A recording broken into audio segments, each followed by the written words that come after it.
Hi everyone, welcome back to our channel. இன்றைக்கி நம்ம சேனலில் ரொம்பவே சூப்பர்பான யம்மியான ஒரு ரெசிபி தான் பார்க்க போகிறோம். எல்லாருக்குமே ரொம்ப ரொம்ப ரொம்ப பிடிச்ச restaurant style chicken fried rice. கண்டிப்பாக இந்த லாக்டவுனில் நாம் ரெஸ்டாரண்ட்டில் போய் சாப்பிட்றது ரொம்பவே மிஸ் பண்ணியிருப்போம்.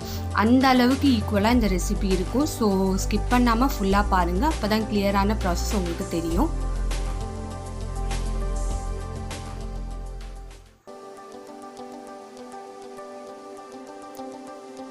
பிஃபோர் தட் நீங்கள் ஃபர்ஸ்ட் டைம் நம்ம சேனல் பார்க்குறீங்கன்னா ப்ளீஸ் சப்ஸ்கிரைப் பண்ணிவிட்டு பக்கத்தில் இருக்க பெல் ஐக்கான் ப்ரெஸ் பண்ணிவிட்டு ஆல் கொடுத்துக்கோங்க. அப்போ தான் நான் இன்னொரு டைம் வீடியோ போட்டால் உங்களுக்கு நோட்டிஃபிகேஷன் வரும். இப்போ ப்ராசஸ் பார்த்துடலாம். நான் ஒரு 300 கிராம்ஸ் அளவு சிக்கன் எடுத்திருக்கேன். இது வந்து போன்லெஸ் சிக்கன் தான். இதை நல்லா வாஷ் பண்ணிவிட்டு எடுத்து வச்சுருக்கேன் ஒரு பவுலில்.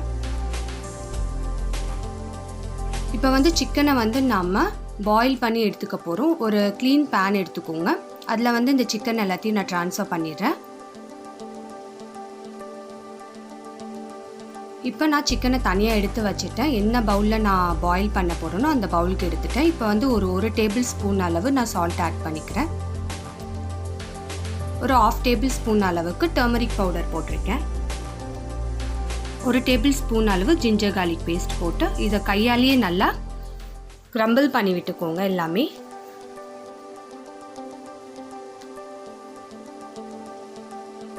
Ginger garlic paste, salt, turmeric powder எதுவுமே நமக்கு தனித்தனியாக தெரியக்கூடாது. எல்லாமே நல்லா மிக்ஸ் ஆகணும் சிக்கனோட.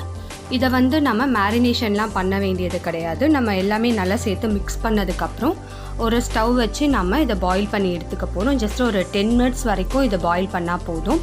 வாட்டர் வந்து தேவை கிடையாது. இன்கேஸ் உங்களுக்கு அடி பிடிக்கிற மாதிரி இருந்துச்சுன்னா ஒரு 1/2 டம்ளர் அளவுக்கு தண்ணி ஊற்றிக்கோங்க. இப்போ நான் ஸ்டவ்வில் எடுத்து வச்சுட்டேன்.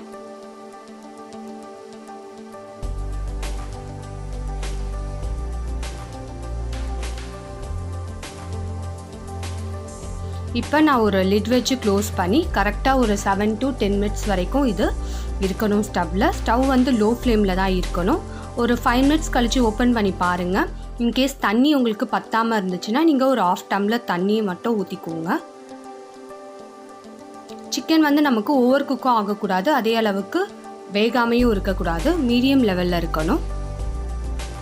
இப்போ நம்ம வெஜிடபிள்ஸ் பார்த்துடலாம். என்னென்ன வெஜிடபிள் நான் யூஸ் பண்ணியிருக்கேன் அப்படின்னு சொல்லி பார்த்துடலாம். நான் வந்து ஒரு 2 ஆனியன் வந்து ஸ்லைஸாக சாப் பண்ணியிருக்கேன். ஒரு 1/2 குடமிளகாய் எடுத்திருக்கேன், கேப்சிகம், கொஞ்சமாக பீன்ஸ், கேரட் எடுத்திருக்கேன், கொஞ்சம் எக்ஸ்ட்ரா கேபேஜ் எடுத்திருக்கேன். நம்ம பீன்ஸ் கேரட் எடுக்கிற அளவை விட குவான்டிட்டி கொஞ்சம் அதிகமாக எடுக்கணும் கேபேஜை. இப்போ இதை தான் நான் யூஸ் பண்ண போகிறேன். இப்போ வந்து சிக்கன் நமக்கு நல்லாவே வெந்துடுச்சு, பாருங்கள் எப்படி இருக்குன்னு சொல்லிட்டு. இந்த அளவு வெந்தால் போதும். இப்போ வந்து நான் அப்படியே கையிலேயே பிச்சு எடுத்துக்க போகிறேன். சிக்கன் எல்லாத்தையும் ஓரளவு மீடியம் பீஸாக பிச்சு எடுத்துக்கோங்க, ரொம்ப சின்னதாக பிச்சு எடுத்துக்காதீங்க.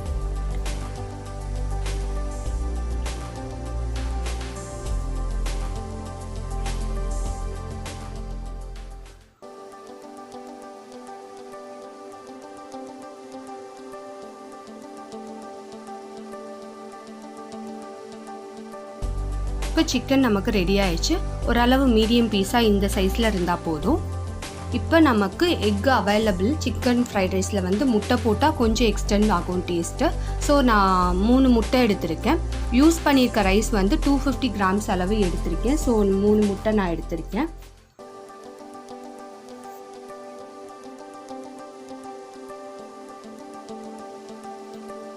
இப்போ கொஞ்சமாக சால்ட் போட்டு நம்ம முட்டையை வந்து நல்லா பீட் பண்ணி எடுத்துக்கலாம்.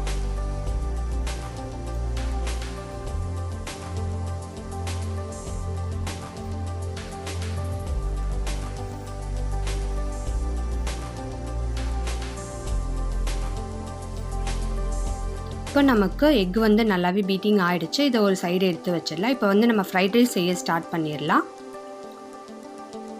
ஒரு க்ளீன் பேன் எடுத்துக்கோங்க. பேன் ஹீட் ஆனதுக்கப்புறம் தேவையான அளவு ஆயில் போட்டுக்கோங்க. நம்ம வந்து ஃபஸ்ட்டு வந்து முட்டையை வந்து ஆம்லெட் மாதிரி கொஞ்சம் பொடிமாஸ் மாதிரி பண்ணி எடுத்துக்கணும். ஒரு மெயின் டிப் என்னென்னா, நம்மளுக்கு வந்து முட்டை வந்து ப்ரௌன் கலரில் ஆகக்கூடாது. நம்ம எல்லோ கலரில் போடுறது எல்லோ கலர்லேயே தான் ஆகும். ஸோ நம்ம கொஞ்சம் எக்ஸ்ட்ரா ஆயில் போட்டு முட்டையை வந்து ஒரு ஆம்லெட் மாதிரி போட்டு எடுத்துக்க போகிறோம். ஆயில் நம்ம கம்மியாக ஊற்றினோன்னா அது வந்து கொஞ்சம் ப்ரௌனிஷாக ஆகிறதுக்கு சான்ஸ் இருக்குது. கொஞ்சம் எக்ஸ்ட்ரா ஆயில் ஊற்றி நம்ம வந்து முட்டையை பொரித்து எடுத்துக்கிட்டோன்னா நமக்கு வந்து ப்ரௌனிஷ் கலரில் வராது.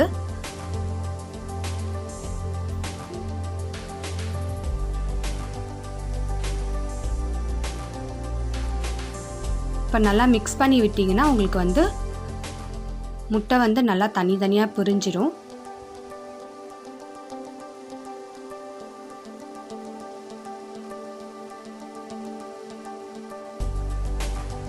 உங்களுக்கு இதை பார்த்தாலே தெரியுதுன்னு நினைக்கிறேன். முட்டை வந்து ப்ரௌன் கலரில் ஆகலை. நம்ம எப்படி போட்டோமோ அதே மாதிரி எல்லோ கலரில் தான் இருக்குது.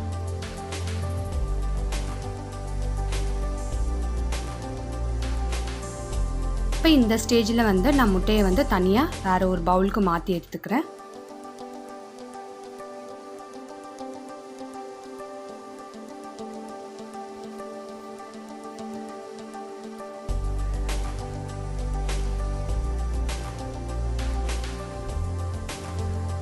இப்போ அதே ஆயிலில் நான் ஆனியன் போட்டுக்கிறேன். ஆனியன் போட்டு நல்லா சாட்டே பண்ணிக்கோங்க. ஆனியன் வந்து நமக்கு டிரான்ஸ்பரண்ட் கலரில் இருந்தால் போதும். ரொம்ப ப்ரௌன் கலரில் ஆகணும்னு கிடையாது. ஜஸ்ட் டிரான்ஸ்பரண்ட்டாக இருந்தாலே போதும்.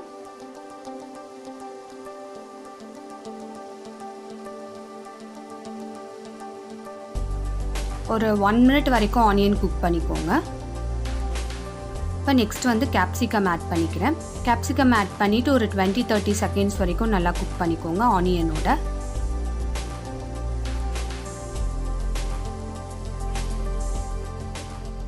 இப்போ அடுத்ததாக நான் கேபேஜ் ஆட் பண்ணிக்கிறேன்.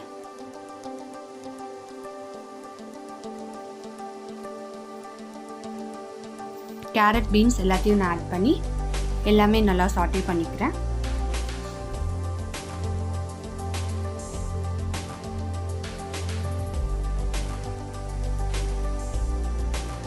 நமக்கு வந்து வெஜிடபிள்ஸ் வந்து ஃபுல் குக் ஆகக்கூடாது. ஜஸ்ட் ஒரு 60-70% வரைக்கும் குக் ஆனால் போதும். ஒரு க்ரன்ச்சினஸாக இருக்கணும் நமக்கு வெஜிடபிள்ஸ். இப்போ இந்த ஸ்டேஜில் நான் கொஞ்சமாக சால்ட் ஆட் பண்ணியிருக்கேன். சால்ட் வந்து பார்த்து போட்டுக்கோங்க. ஏன்னா நம்ம ரைஸ் குக் பண்ணும் போது நம்ம சால்ட் போட்டிருக்கோம், சிக்கன்லேயும் கொஞ்சம் சால்ட் போட்டிருக்கோம். ஸோ சால்ட் மட்டும் கொஞ்சம் டேஸ்ட் பார்த்துட்டு ஆட் பண்ணிக்கோங்க.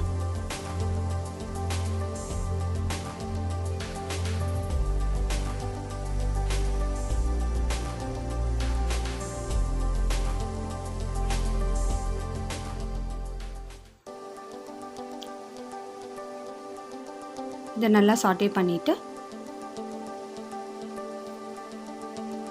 இப்போ சிக்கன் ஆட் பண்ணிடுறேன்.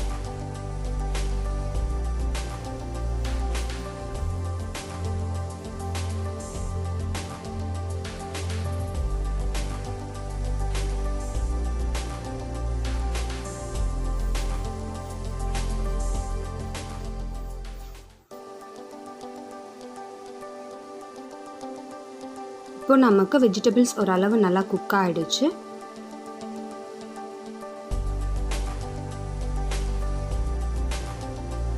அந்த ஆயிலே நமக்கு வெஜிடபிள் வந்து கொஞ்சம் குக் ஆகணும். ஸோ நல்லா பரட்டி குக் பண்ணிக்கோங்க.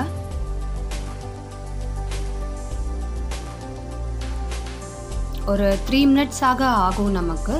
ஸ்டவ் வந்து லோ ஃப்ளேமில் வச்சுக்கோங்க. இப்போ இந்த டைமில் நான் ஒரு டேபிள் ஸ்பூன் அளவுக்கு பெப்பர் ஆட் பண்ணிக்கிறேன். ஃப்ரைட் ரைஸ்க்கு ரொம்ப ஃப்ளேவர் தரது வந்து பெப்பர் தான். ஸோ மேக்ஸிமம் ஸ்கிப் பண்ணாமல் ஆட் பண்ணிக்கோங்க பெப்பர் ஆட் பண்ணி நல்லா சாட்டே பண்ணிடுங்க. எல்லா இடத்துலையும் ஸ்ப்ரெட் ஆகுற மாதிரி ஈவனாக சாட்டே பண்ணிக்கோங்க.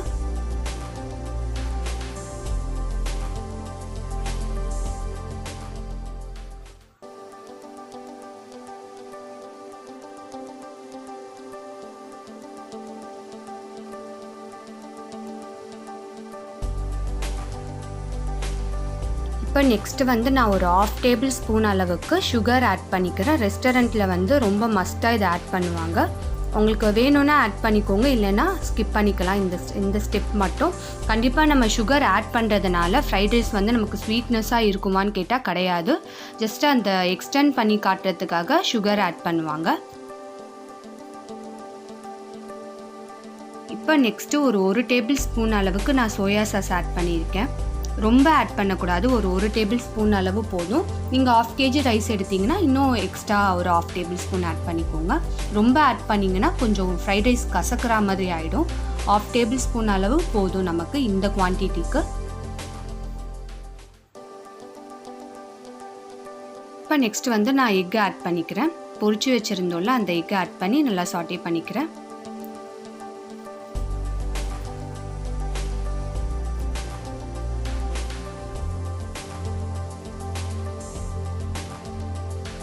இப்போ லாஸ்ட்டாக வந்து நான் ரைஸ் ஆட் பண்ணிக்க போகிறேன். ரைஸ் வந்து நான் ஒரு 90% வரைக்கும் தான் குக் பண்ணியிருக்கேன். எவ்வளோ உதிரியாக இருக்குது பாருங்கள் ரைஸ். ஒரு 90% வரைக்கும் குக் பண்ணால் போதும் நம்ம ஃப்ரைட் ரைஸ்க்கு. ஃபுல் குக் பண்ணோன்னா நமக்கு வந்து ரைஸ் வந்து கொஞ்சம் குலையிற மாதிரி ஆகிடும். ஸோ இந்த கன்சிஸ்டன்ட்டே ஓகேயாக இருக்கும். ரைஸ் ஆட் பண்ணிவிட்டு கொஞ்சம் மெதுவாக சாட்டே பண்ணுங்கள். கிளறி விடுறதை வந்து கொஞ்சம் மெதுவாக பண்ணுங்கள். அடியிலேருந்து எடுத்து இப்படி பண்ணுற மாதிரி பார்த்துக்கோங்க.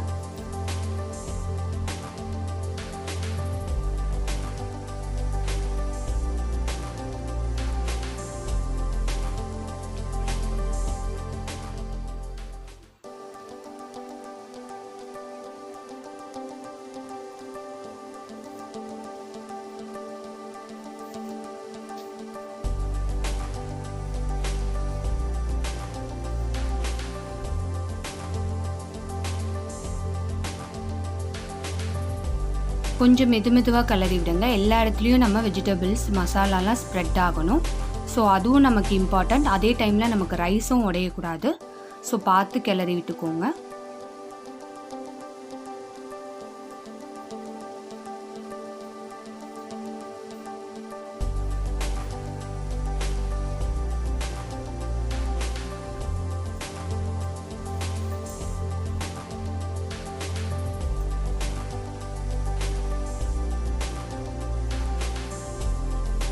அவ்வளோதான், நமக்கு ஃப்ரைட் ரைஸ் வந்து ரெடி ஆகிடுச்சு. இதை வந்து வேறு ஒரு பிளேட்க்கு மாற்றுறது மட்டும்தான் பேலன்ஸ். பாருங்கள் இப்பயே எவ்வளோ சூப்பராக இருக்குது பார்க்குறதுக்கு அப்படின்னு சொல்லிட்டு.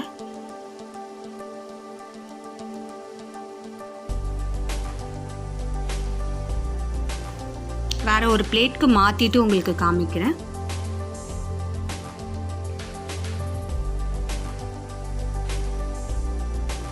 அவ்வளோதான், நான் வேறு ஒரு பிளேட்க்கு மாற்றிட்டேன்.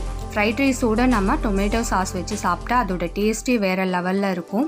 கண்டிப்பாக இந்த ரெசிபி உங்களுக்கு பிடிக்கும். நீங்கள் ஃப்ரைட் ரைஸ் லெவலாக இருந்தீங்கன்னா கண்டிப்பாக உங்களுக்கு இந்த ரெசிபி ரொம்பவே பிடிக்கும். ஸோ கண்டிப்பாக எல்லோரும் ட்ரை பண்ணுங்கள். வீடியோ பிடிச்சா லைக் கொடுங்க. சேனலுக்கு சப்ஸ்கிரைப் பண்ணலைன்னா சப்ஸ்கிரைப் பண்ணுங்கள். ஃப்ரெண்ட்ஸ் அண்ட் ஃபேமிலிக்கு ஷேர் பண்ணிக்கோங்க. இவ்வளோ நேரம் என் வீடியோ பார்த்ததுக்கு ரொம்பவே தேங்க்ஸ். தேங்க்யூ ஃபார் வாட்சிங்.